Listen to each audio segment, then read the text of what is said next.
Hi everyone, welcome to this session. We are looking at circuit analysis as a subject, and specifically we'll be dealing with transformers, three-phase transformers. So having introduced this transformer, we're going to do one example.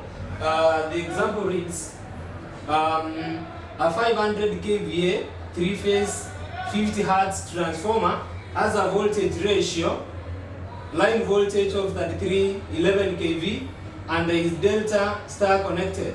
The resistance per phase in the high voltage side is 35 and the low voltage side is 0.876, and the iron loss is 3050 watts.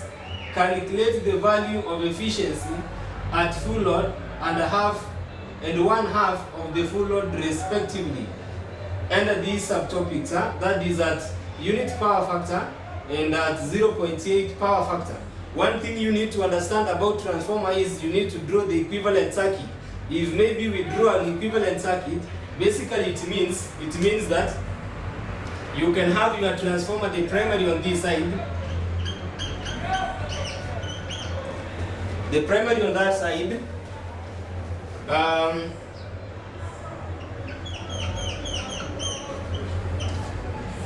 this is our primary side.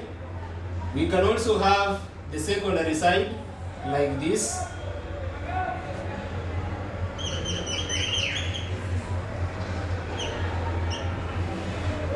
Remember, the question tells us that we are having a 500 kVA.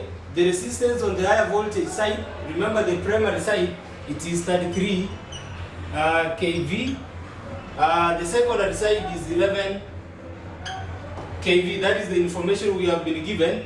We have also been told the resistance on the higher voltage, is 35, meaning the resistance R1 is equal to 35 ohms.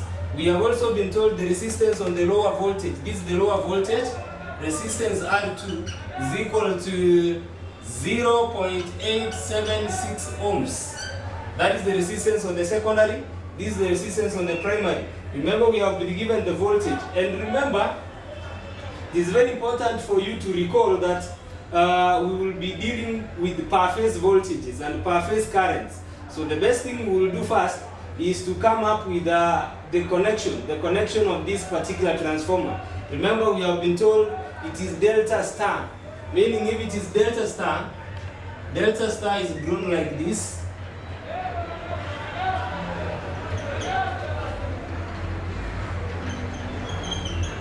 This is a delta connection.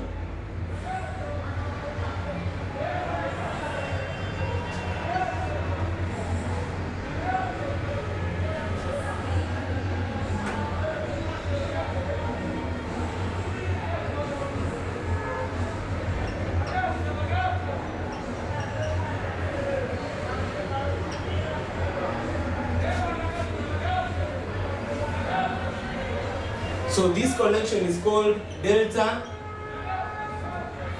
star.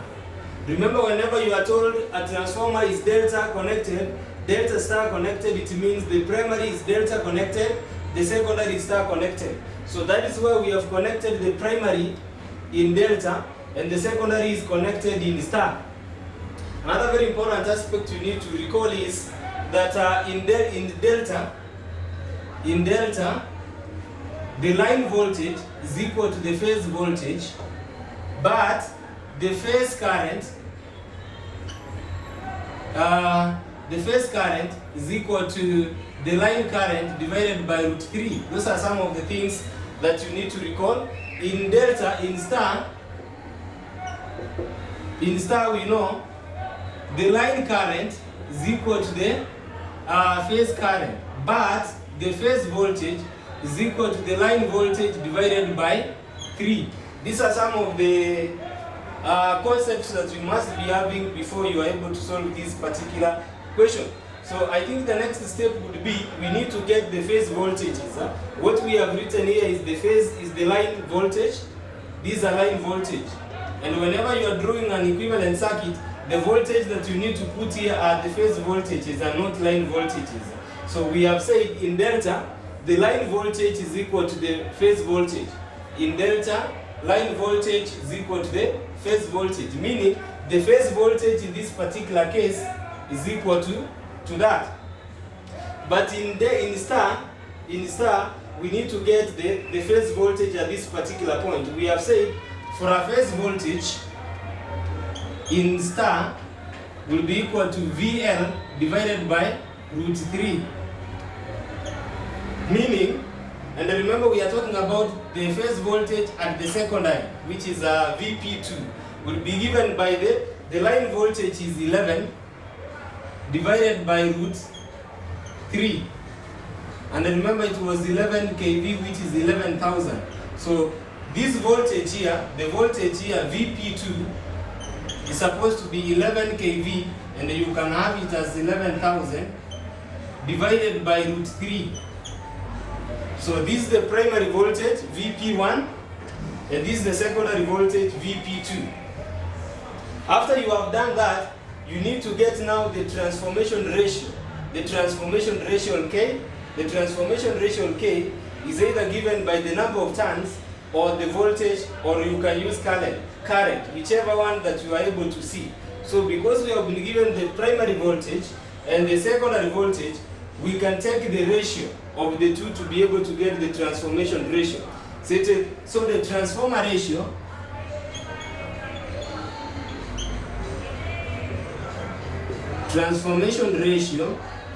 K will be equal to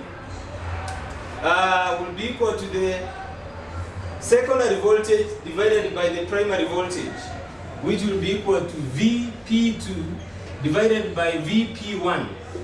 And remember, when you are getting the transformation ratio, like we have said, we are taking the ratio of the phase voltages. Do not confuse and take the line parameters.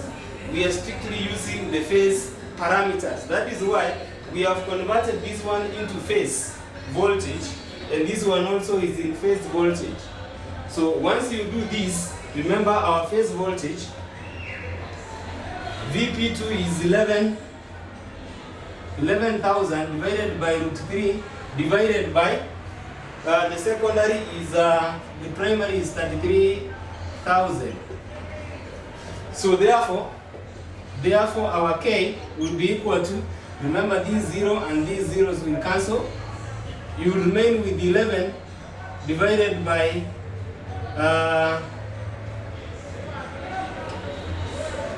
33 root 3. So that is our transformation ratio K. That is the first thing that you need to know.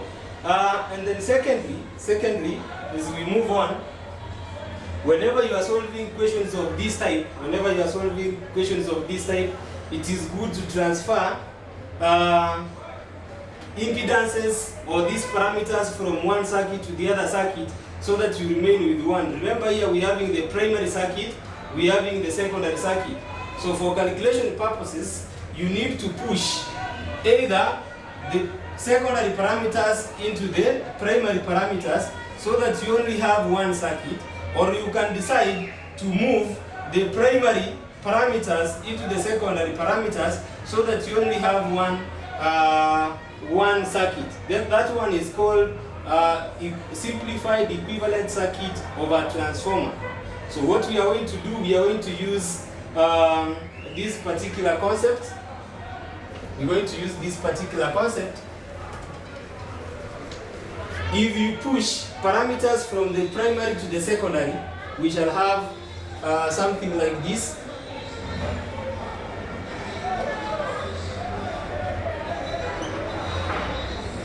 This is the R1 prime, and this is R2.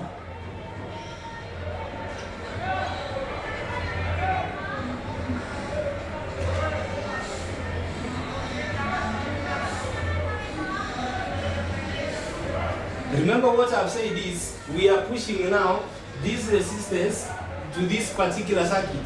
So for you to be able to push this R1, when you bring it to the other side, it becomes R1 prime. The formula of getting R1 prime, will be equal to, you will take the transformation ratio, you will use the transformation ratio K squared multiplied by R1. That is the formula for you to be able to get this R1 prime. So this will be equal to, remember our K was, our K is here, this is our K, that is what we are going to use.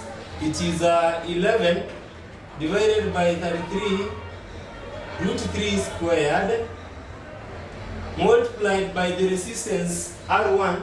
The resistance R1 was 35. If you use your calculator, if you use your calculators,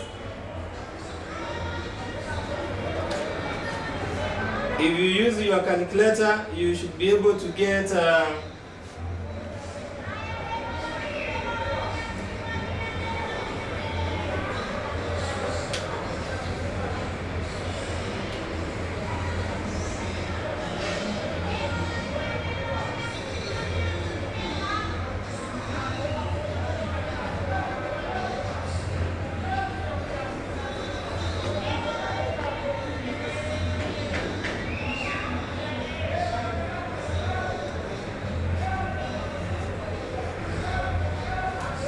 you should be able to get 1.296 as the value that you will put on the other side. Remember, we also know our R2 is 0.8.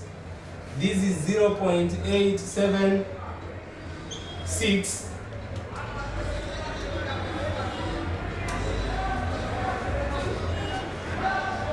So we have said this is our R1 prime.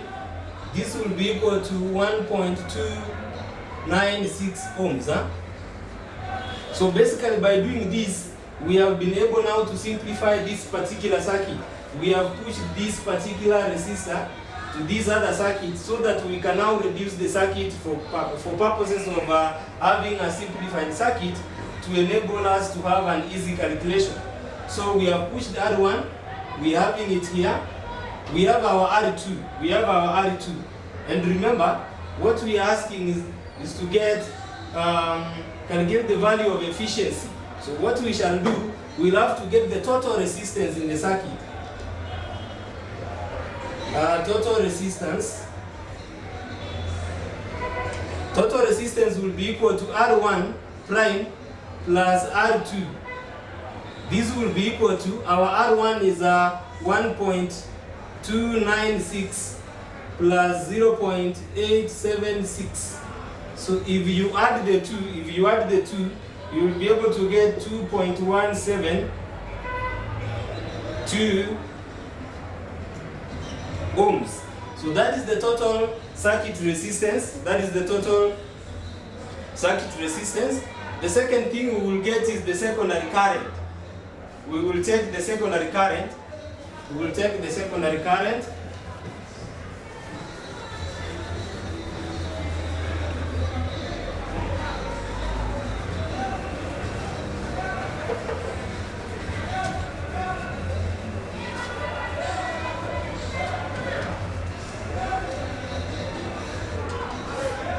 The secondary current, remember we have been given the power. The power has been given as 500 kVA.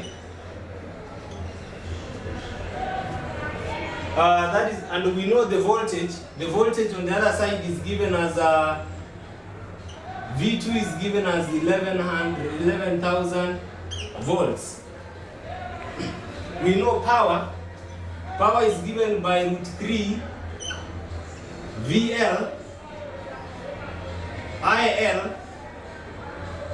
That is the value of getting power. That is the formula of getting power in kVA. Remember, if this power was given in watts or kilowatts, we will have added. So power is given by root 3 VL IL cos phi. If the unit of the power was kilowatts, we will have used this formula. But because the power is given in kVA, we shall use this. We shall use this formula. We will not use that. So remember, what we need to get is the secondary current. So I the secondary current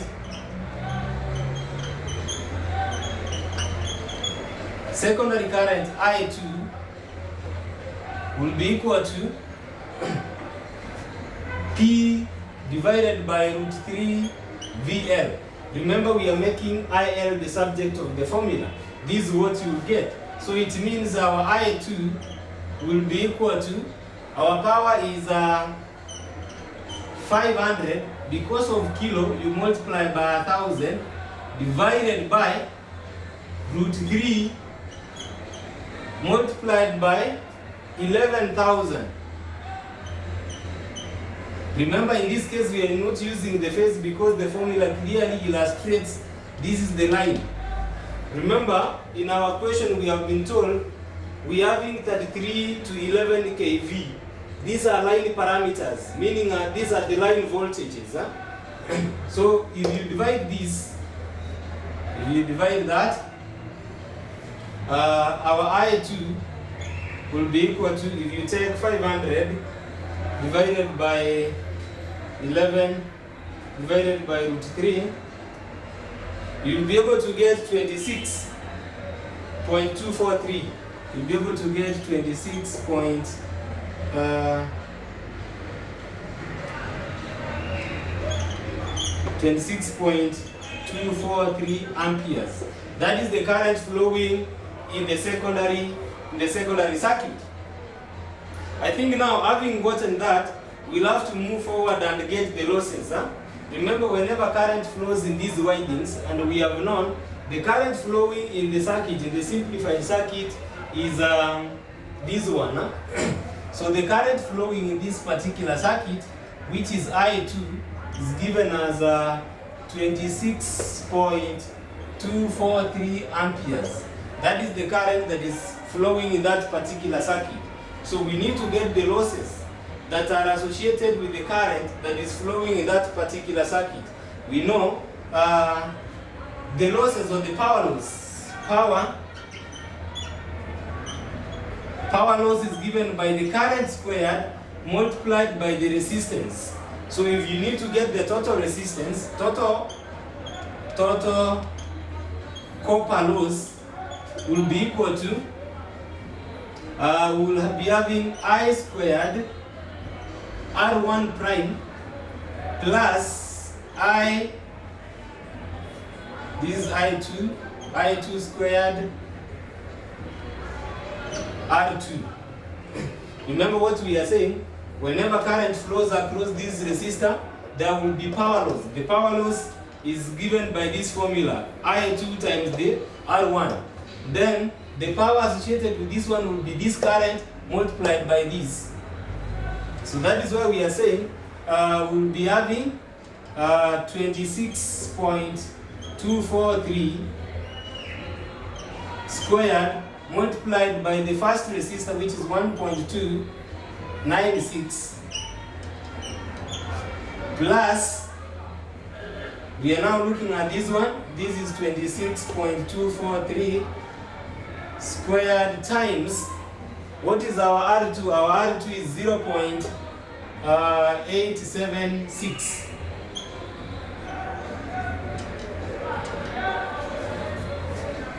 So by doing this, we will be able to get, by doing that, we will be able to get the total loss. And once you do that, of course, you will be able to get the total loss that is happening here. This one will be equal to 26.243 squared plus 1.296.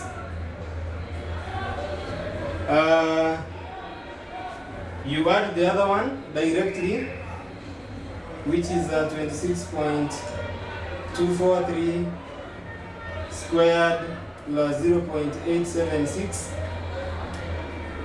Then you will be able to get a total of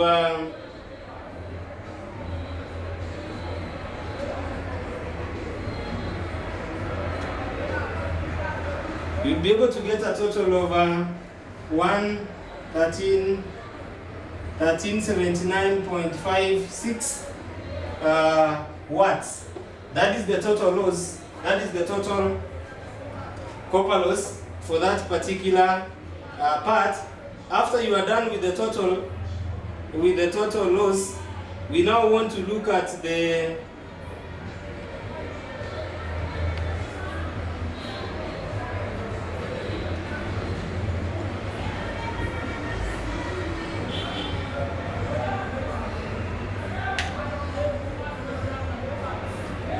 once you have gotten that, remember we have said the total resistance of this one, if you add this plus this, we got our total resistance to be 2.172. Remember, you can take it directly. Alternatively, you can say total loss is equal to the current squared multiplied by the total resistance. Our current, and remember, because these are three-phase line, this power is for a single phase. If you multiply this by 3, you will be getting total loss for a three-phase power.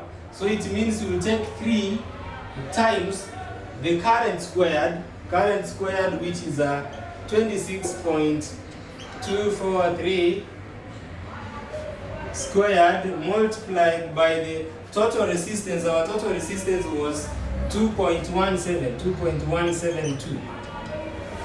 If you multiply this, that, it gives you 448. It gives you 448.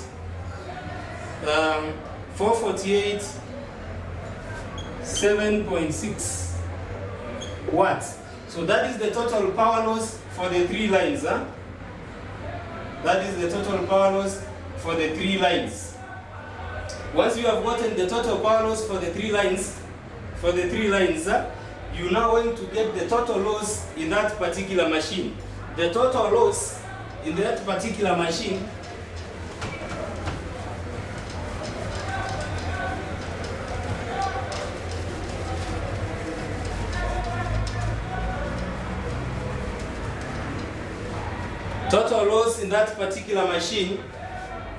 total losses will be equal to copper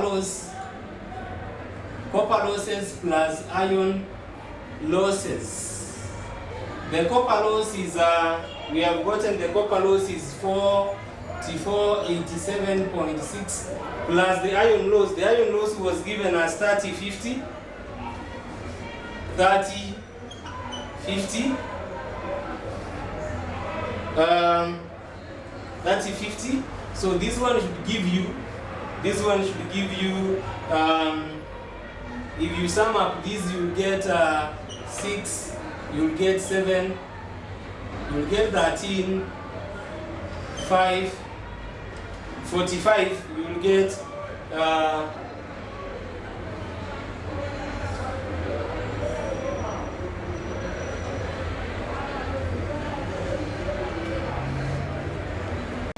you'll be able to get 7. This is 0. This is 13. This is 5. And then this is 7. So you get 75, 37 as your answer. These are now the watts, the total losses. And then after you have that, at a unit power factor, remember what we have been given. Power was given as 500 kVA. If you want to get power in kilowatts, power is given by 500 kVA times the power factor, which will be equal to 500 multiplied by the power factor unity. Because it is given as a unit power factor, we are going to use 1, which is equal to 500 kilowatts. Remember, you can write this as 500,000 watts. Remember, what we have now gotten here is the power output. Once you have the power output, you can get the power input. How do you get the power input? the power input is equal to, so P out is equal to this one, this is our P out. You can be able to get P in, which is equal to 500,000 plus 7537.6, so that now you can be able to get your